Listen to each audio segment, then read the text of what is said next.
Last chance for Texas State. Will the Bobcats make any noise in their final season in the Sun Belt? It's Locked On Sun Belt.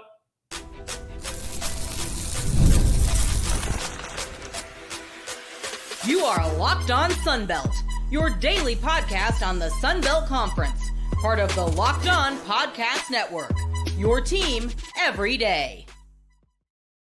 Dave Schultz, Locked On Sun Belt, your teams every day. Bonus episode, and today's episode is brought to you by Mazda. We put the same drive into every detail. Wins define the moment, putting in the work that defines you. Stay tuned for highlights in this week's Moving the Game Forward. There's more to a Mazda because there's more to you. Stephen Trout from the Texas State Bobcats baseball team continues our preview of the 2026 Sun Belt baseball season that is coming up in less than a week. Can you believe it? It's been quite the ride for Stephen Trout. He takes over for the head coach, Ty Harrington, in 2020. That lasted for a couple of weeks, and then COVID hit.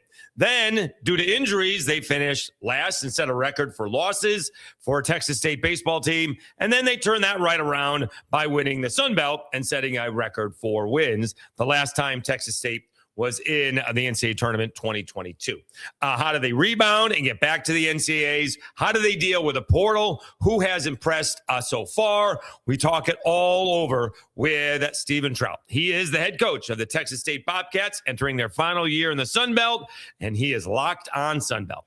Welcome back to another edition of Locked On Sun Belt, your teams every day. I'm Dave Schultz. I'm thrilled to be joined by Stephen Trout, the head coach of the Texas State Bobcats, as we continue to preview the upcoming 2026 season. We are about a week away from the season. Coach, are you guys ready?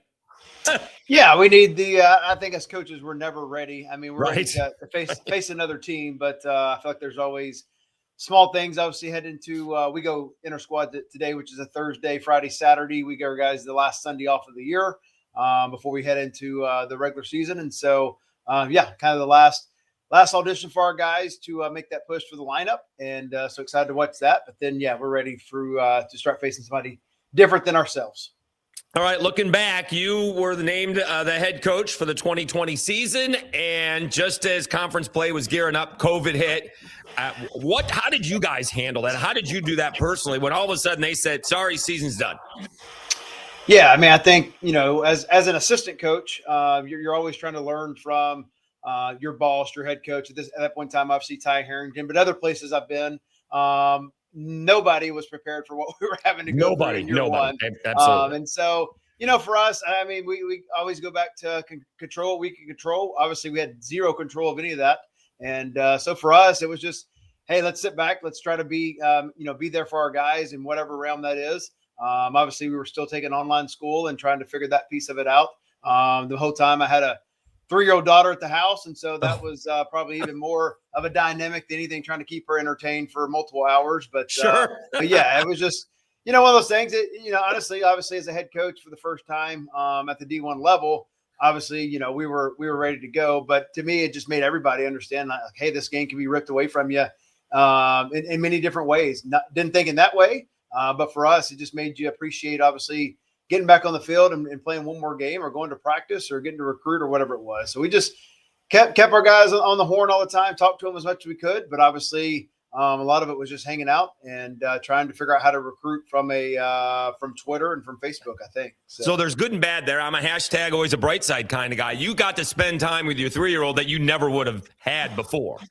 Oh, 100%. I mean, it was by 2 o'clock, we were in the backyard playing every single day and had the inflatables going and the slides going. And so it was that part of it will never get back. Actually, my assistant coach had his daughter during that period as well. And so same thing. It was like, we're trying to figure out how we're going to manage the season, with him having his daughter. And eventually, obviously, for different reasons, he was there for all of it. So, right. But which never gets to happen for coaches a lot of times.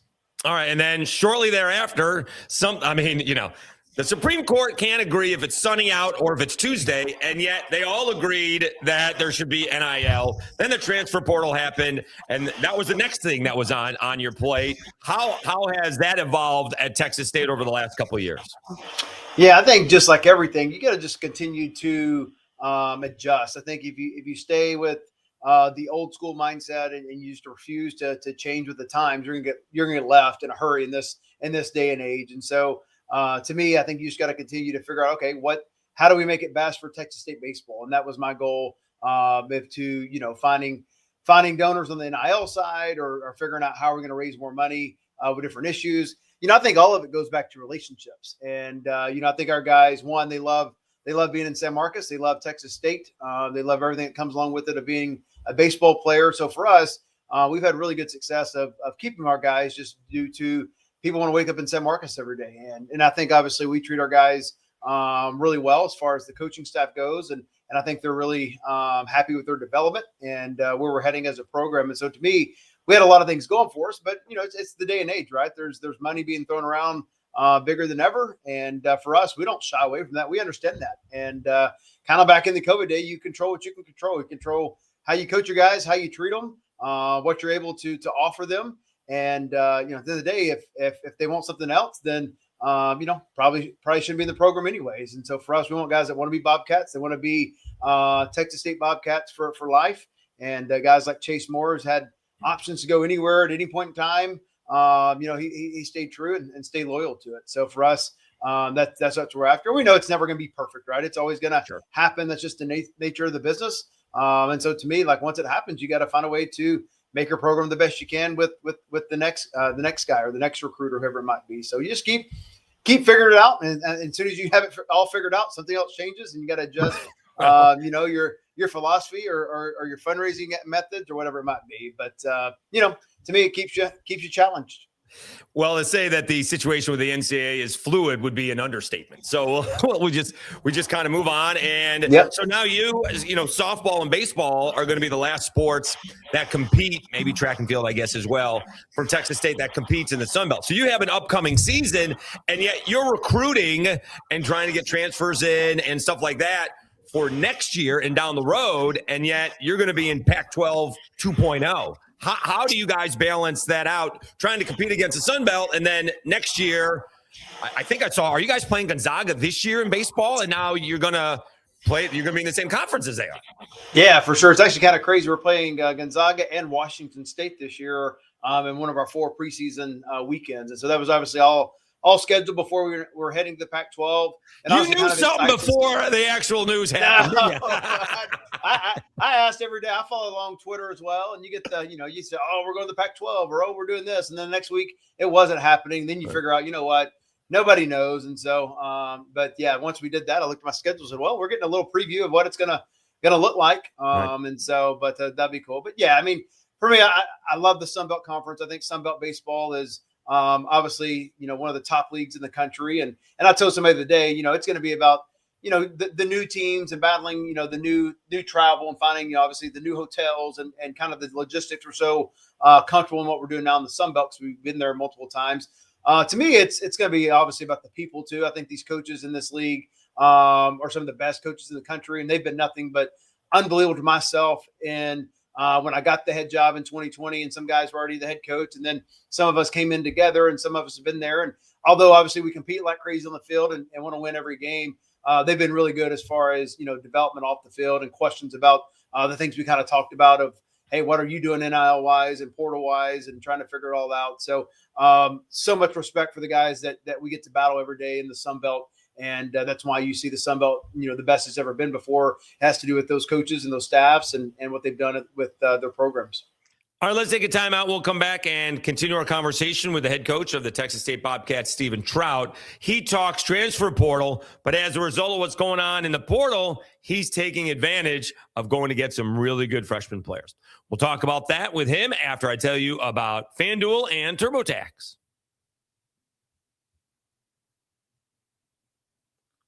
It's the last call for football on FanDuel. One final Sunday, one last kickoff, the final chance to get in on the action before the NFL season officially comes to a close. This is Super Bowl 60, and FanDuel is making sure you're right in the middle of it with a special offer just in time for the biggest game of the year.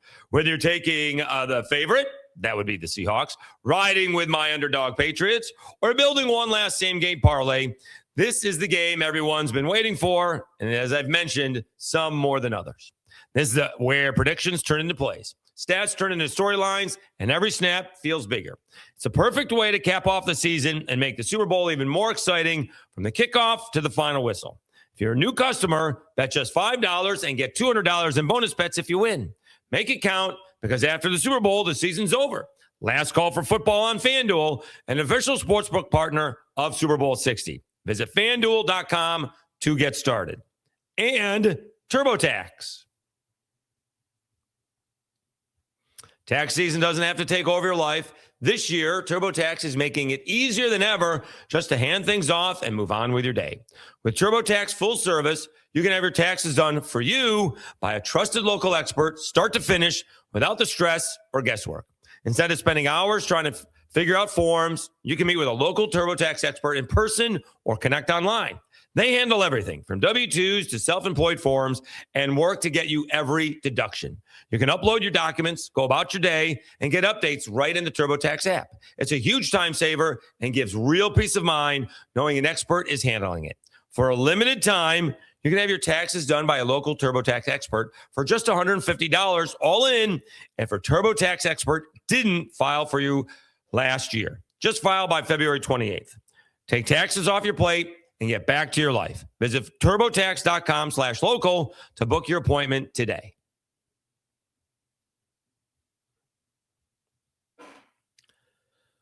All right, Dave Schultz, Lockdown Sunbelt, your teams every day. Continuing our conversation with the Texas State Bobcats head baseball coach, Stephen Trout. He talks about the transfer portal, and as a result of that, he seems to be getting some pretty good freshman players on his team. Talking to Stephen Trout from the Texas State Bobcats. All right, so you hit COVID, then the NIL opened up, and then in 2022, you guys made the NCAA tournament. Did you see that coming from the beginning of the year, or did the team evolve as most baseball teams do? Well, if you back it up a little bit, because I think it's a good story, is we won the Sun Belt in 19, got the head job. 2020, we were off to a 14-4 start heading into conference. So you're thinking, all right, here we go. We got another really good team. We're rolling. COVID hits. I think all but one guy choose to come back. And then we add guys from our recruiting class. And so we have this, what we feel like it's a mega team.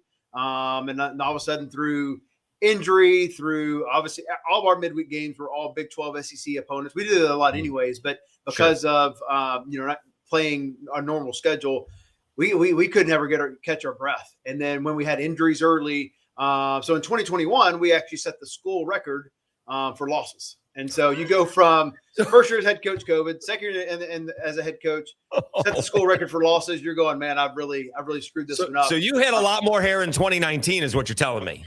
Exactly. My daughter always wonders why my barber cuts my hair in certain ways. I go, honey, that's called stress and being a head coach. But right. But no, so to answer your question, no. I mean, you go into 2022 and you're like, hey, we've got to be way better. And we got to find a way to do different things to just be better than the worst record in school history.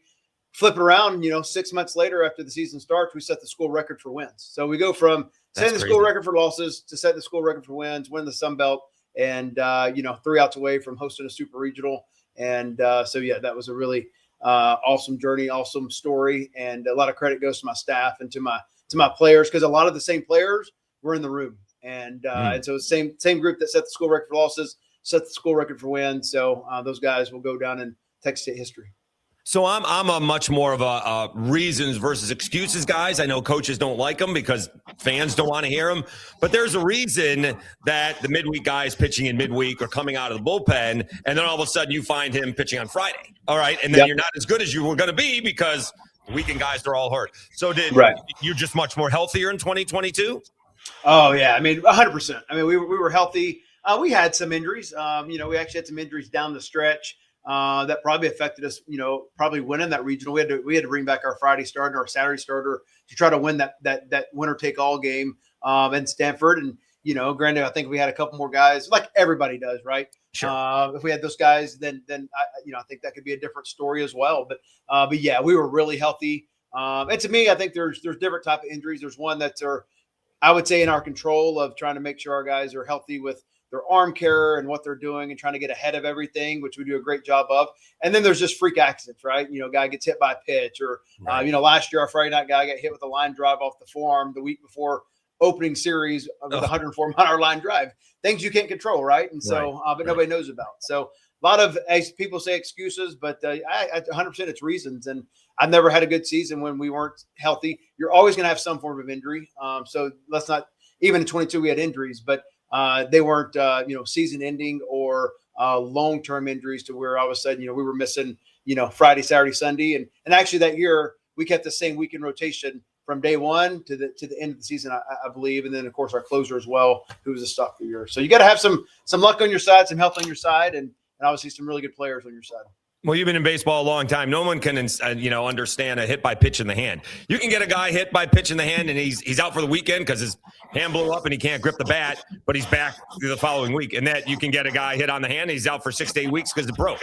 Yep, absolutely. Happened to us last year. At this time, I'm actually nervous about this weekend. Knock on wood, we're going to be fine. But we had a catcher or a third baseman get hit in the thumb with the pitch, broke his thumb. Guy slid into second, tore his shoulder. The Friday night guy got hit with a line drive, and then 2 weeks later, our catcher got hit in the hand, broke his hand for 6 weeks. And so, it's baseball, but that's why you have your roster. And that's what we're prepping ourselves for. And something we feel good about this team is we're deep, and it goes to a certain extent with all teams, but something we've tried to obviously prep on is try to be as deep as we can in case these injuries happen. In the scrimmage, can you have the netting in front of the pitcher? Can they go full blast with the netting in front of them? You can. We never have though. So it's just, like I said, it's just the luck of the draw, nature of the business, and just part of it. We're talking with Stephen Trout, head coach of the Texas State Bobcats. All right, we talked NIL. Like you said, you want people to be, Bobcats for life, but you got to add guys through the portal. We've had some international flavor. All right, we got Australia and Netherlands. I'm trying to get these coaches to do in-home recruiting internationally. They can't do that, but eventually they'd like to be able to do that. So how have you gone about using the portal to fill the roster for the Bobcats? Yeah, for us, we have kept it a little bit old school when it comes to the recruiting aspect. And I think it's because a couple different reasons. One, and granted, we tried to, as soon as the portal opened, let's go try to grab all these portal guys. And it felt like, one, they were just, too expensive to where they were looking for way more money than we had. And so hopefully that's the goal as we continue down the Pac-12 is to have that type of financial situation to where, we can go grab, the top guy, the portal with the financial piece. And then for us, it was like, okay, one, we can't get that. We've always done a great job in the junior college world recruiting. We were all junior college players before we played Division I baseball, coaching the junior college world. So we have great connections, and we always had success at bringing, the older guys in. So that was kind of our portal before the portal was the portal. And then for me, we kept looking at all these high school players and go, time out. There's these unbelievable high school players that they're not committed right now, or maybe they were committed and then the team dropped them for whatever reason. Maybe it was on both sides and now they're available. And so we started running into guys that were going, man, I feel like this is a different level freshman that we could have walk onto our campus than ever before. And so where everybody's trying to, grab some high school guys, grab some JUCO guys, and let's go heavy in the portal. We're kind of the opposite. We're going to go heavy in the high school, call it 6 to 8 guys a year. This year we have 9 freshmen on our campus for our team, and then grab a couple of JUCO guys. And then of course, throughout the summer, obviously that's the last avenue to figure out, okay, yeah, we need this piece to the puzzle because of draft or because of injury, or maybe somebody did hop in the portal. Then it's another avenue to finish your roster. But to me, I want to build really good high school players and then supplement with JC guys. And then we'll figure out which portal guys end up in our lap, by the end of it. And so, well, I think for everybody, we're all still trying to figure it out. And I think you look up, in 5 years, you go, okay, yeah, our system worked. But I will tell you this, the freshmen we have right now on our campus, they haven't played a season yet, but it's different. They're different humans walking around right now in a Bobcat uniform, and they haven't, thrown a pitch for us or took a swing, but I'm really fired up for our freshman class. But it does sound like you're going to have some freshmen who you're either hoping or expecting to contribute this season. Yeah, absolutely. I mean, going into obviously next weekend, you'll see, 3 arms for us that are going to pitch a lot for us. And then there's 2 to 3 guys, even 4 sometimes on the offensive side that could start opening night, could start on the weekend. They're definitely pushing for playing time. And so, yeah, we're really excited about it just because of what they've done to this point. And like I said, you got every plan till the lights come on and you see how that happens, how they respond to it. But yeah, there's some really good value coming out of our freshman class heading into our season. Okay, let's take one more time out. We'll come back and wrap up our conversation with Stephen Trout, the head coach of the Texas State Bobcats. We talk how does he get ready for the Sun Belt Conference, how's he use in practice, and the pre-conference schedule, and who are some of the guys that have been impressive so far. We'll do that after I tell you about Mazda and the Everydayer Club.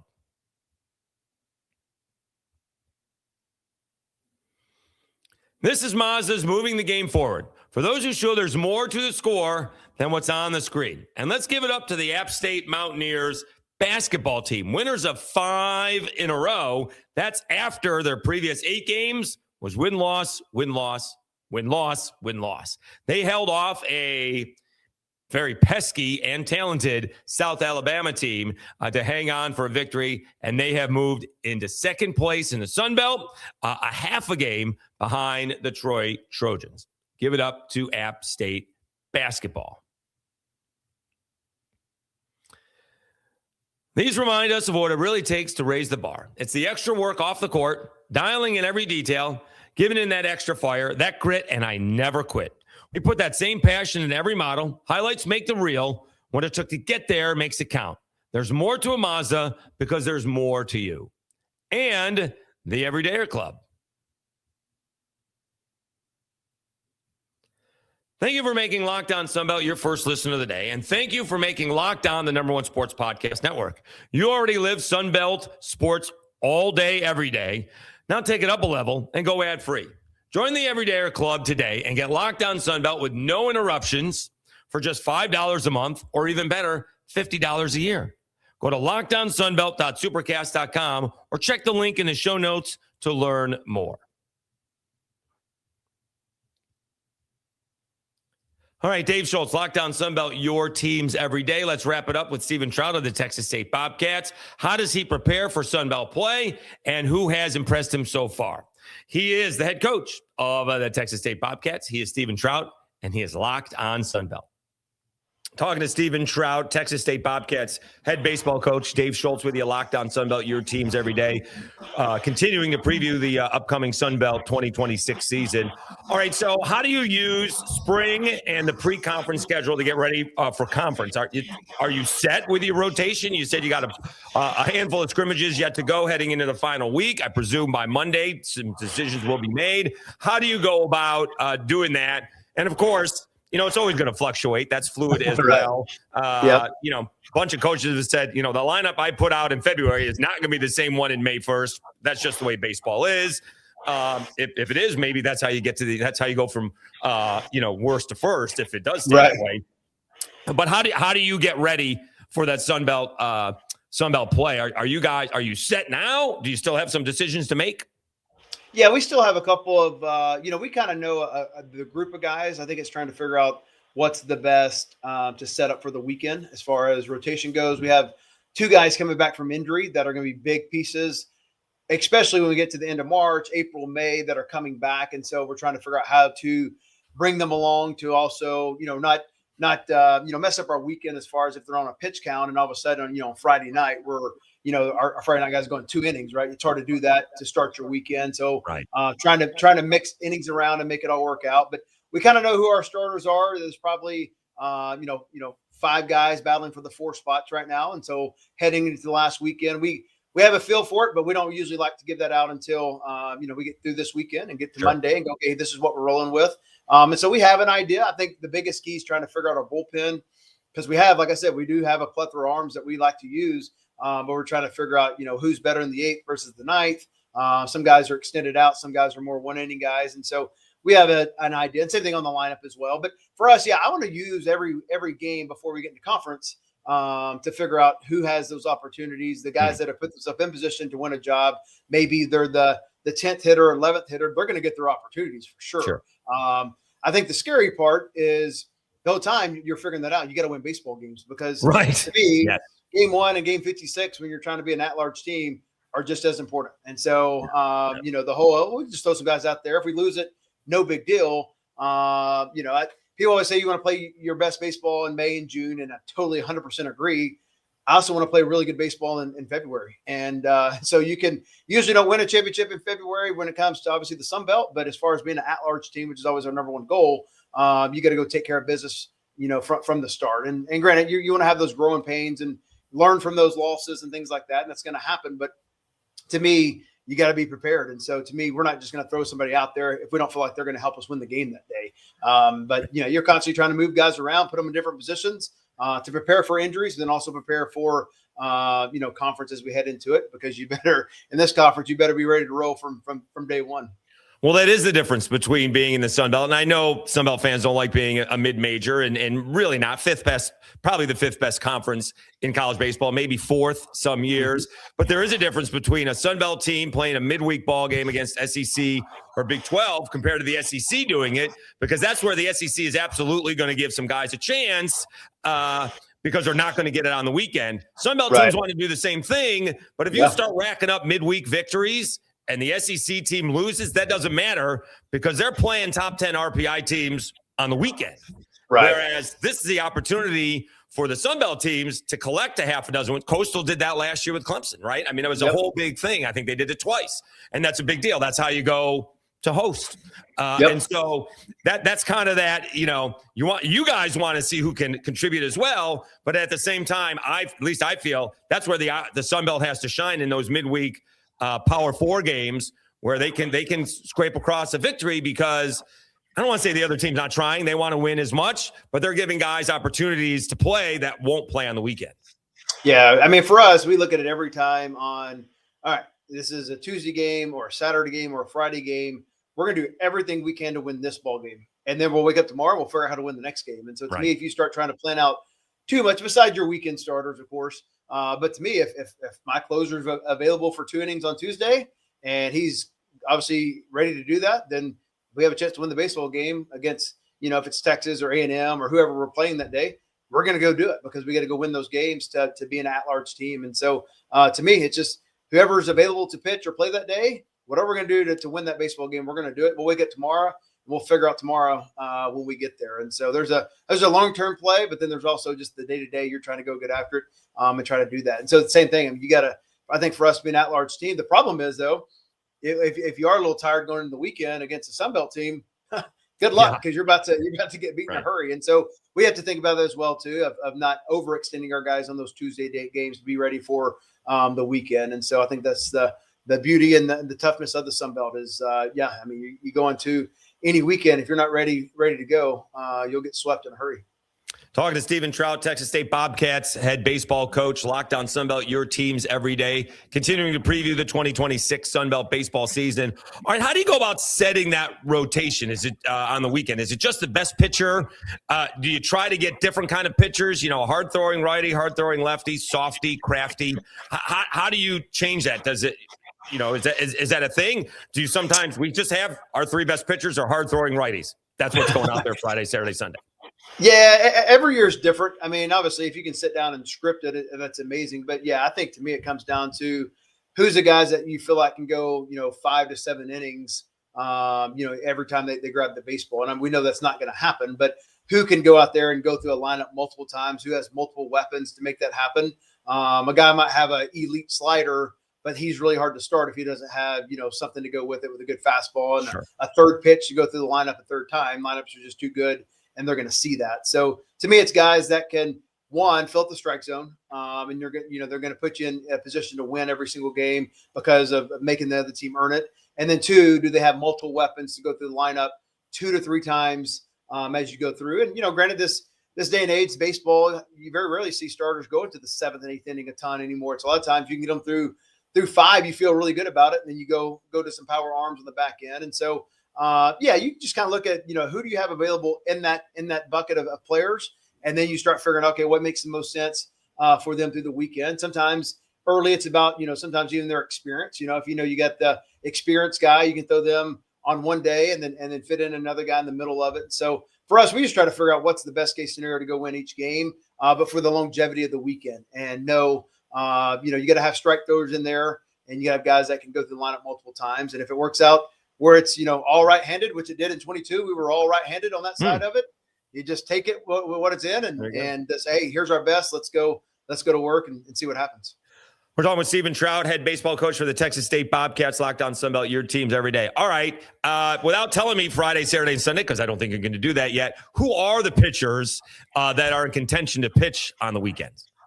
Yeah, so, we've talked about the freshmen. So I'll give you a couple of our freshmen who I really, really like on the pitching side. I think they have huge careers for us. But left-handed pitcher from New Braunfels, Nolan Moore. He's a lefty. It's electric stuff. I mean, he's been up to 98. He'll sit 93, 95 and pitch and do different things. But obviously, anytime you have a lefty with that type of velocity, it's awesome. But he can pitch. He's very competitive. Another kid named Wade Cooper, who's from Del Rio, right-handed pitcher, who same thing. He's 94, 95. He's been up to 99, so he's got some electric stuff.